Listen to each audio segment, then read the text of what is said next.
생강 몸에 좋다고 잘못 먹으면 정말 큰일 납니다. 생강 좋다고 그냥 드십니까?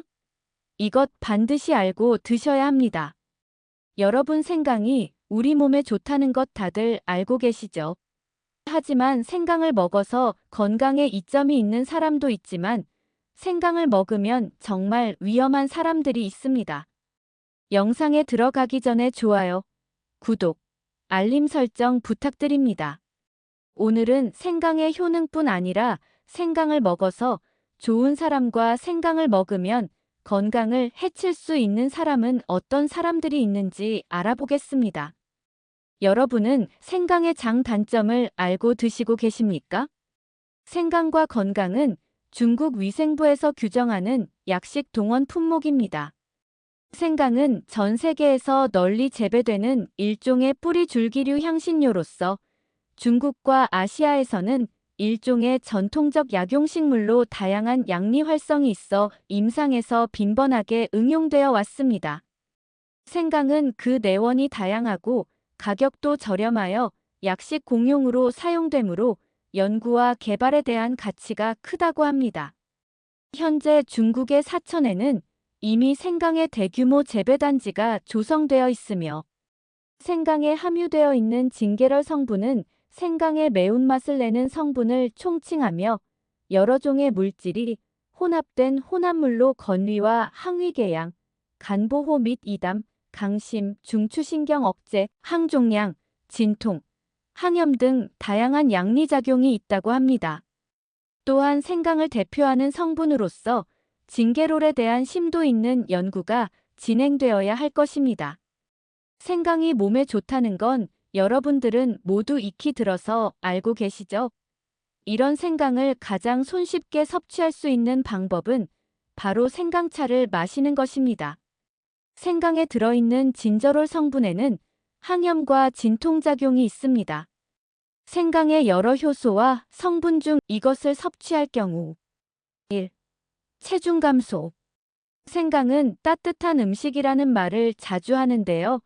생강이 몸의 신진대사를 원활히 해주기 때문에 신진대사가 떨어져 체중이 늘어난 사람의 지방을 태우는 데 도움을 주고 체중이 증가하는 것을 억제하는 데 도움을 준다고 합니다. 2. 항암 효과. 생강의 항암 효과에 대한 연구가 활발히 진행되고 있다고 합니다. 실제로 한 연구에서는 난소암세포가 항암제보다 생강에 더 빠르게 사멸되는 것을 확인하기도 했다고 하는데요. 염증으로 인한 암발병의 위험을 줄여줍니다. 3. 유해 박테리아 사멸. 생강의 항균호과는 위장병을 유발하는 박테리아를 사멸하는 데 도움을 줍니다. 입안의 침의 분비를 증가시키기 때문에 소화 기능을 개선시켜주며 위장을 건강하게 해줍니다. 4. 위산역류 증상 완화. 생강은 위산역류 질환의 치료제로 쓰였을 만큼 위산역류 증상을 완화하는 데 효과가 있는데요. 위산역류하여 가슴, 통증으로 고생하시는 분들께 생강을 추천합니다.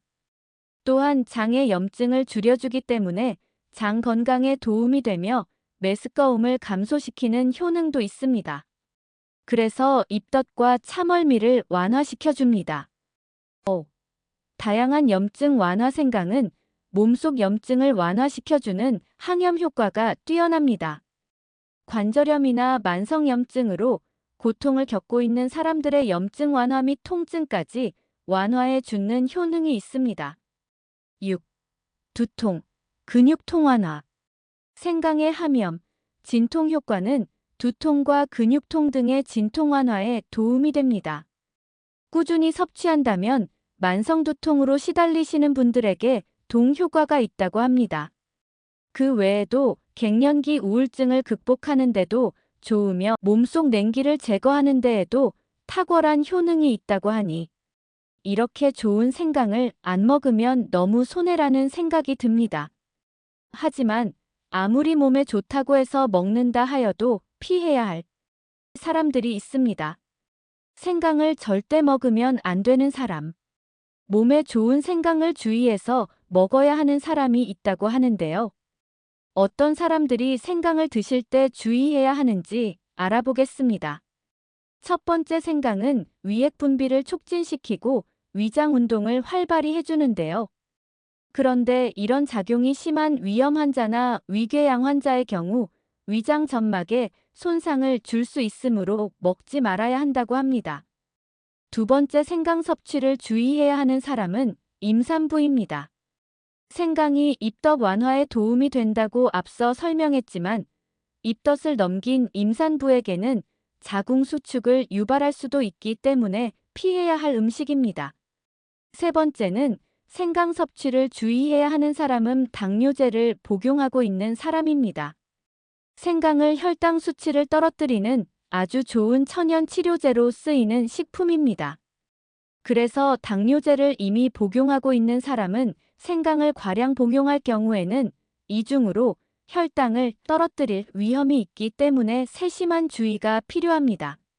네 번째, 다음으로 생강 섭취를 주의해야 하는 사람이 있는데요. 항응고제를 복용하고 있는 사람입니다. 앞서 당뇨제와 마찬가지로 생강이 항응고작용을 하기 때문에 항응고제나 항혈소판제를 드시고 있는 분이라면 생강 섭취를 주의하십시오. 항응고제, 항혈소판제로는 아스피린, 이부프로펜계 소염 진통제, 헤파린, 와파린, 펜프로쿠몬 성분 포함 약품 등이 해당됩니다. 다섯 번째, 치질 환자입니다.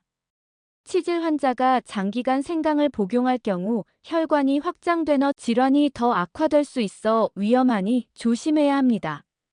여섯 번째, 생강 알레르기가 있는 사람입니다. 간혹 생강에 알레르기 반응이 있는 사람이 있는데요. 생강을 드시다가 호흡이 힘들어지거나 입술이 붓는다면 알레르기를 의심할 수 있습니다. 장기간 생강을 먹다가 피부가 건조해지고 가지질이 일어난다면 섭취를 중단하시기 바랍니다. 아무리 좋은 음식도 내게 맞아야 좋은 음식이겠죠. 제대로 알고 섭취하는 것이 가장 좋은 방법입니다.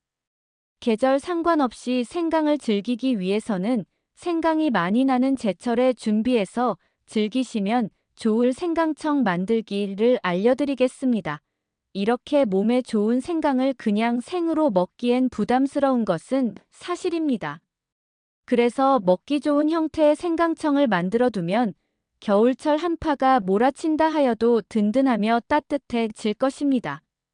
햇생강은 흙을 털어내고 깨끗이 씻어서 껍질째 점이거나 채 썰어서 설탕이나 꿀을 섞어 소독한 용기에 1:1의 비율로 생강 위에 설탕이나 꿀도 그 위에 생강순으로 켜켜이 쌓아 맨 위. 마지막에는 생강이 안 보이게끔 설탕을 덮어줍니다. 밀봉해서 며칠 두면 설탕이 가라앉으면 한 번씩 저어서 설탕을 녹여준 후 다시 밀봉해서 냉장고나 서늘한 곳에 두고 복용하시면 됩니다. 저는 생강이 많이 나는 철에 사다가 껍질 있는 채로 씻어 건져둔 후 물기가 마르면 지퍼백에 넣어 냉동 보관합니다. 이것을 생선조림이나 찜, 고기류를 삶거나 찔 때 등등 다양한 요리에 필요한 만큼 잘라서 씁니다. 여러분도 이렇게 보관하셔서 생강으로 건강 지키시면서 자연이 준 선물 생강으로 더 건강한 삶 사시기 바랍니다. 영상이 도움이 되셨다면 좋아요, 구독, 알림 설정 부탁드립니다. 다음 시간에도 유익한 정보로 찾아오겠습니다. 영상 끝까지 시청해 주셔서 감사합니다. 안녕히 계십시오.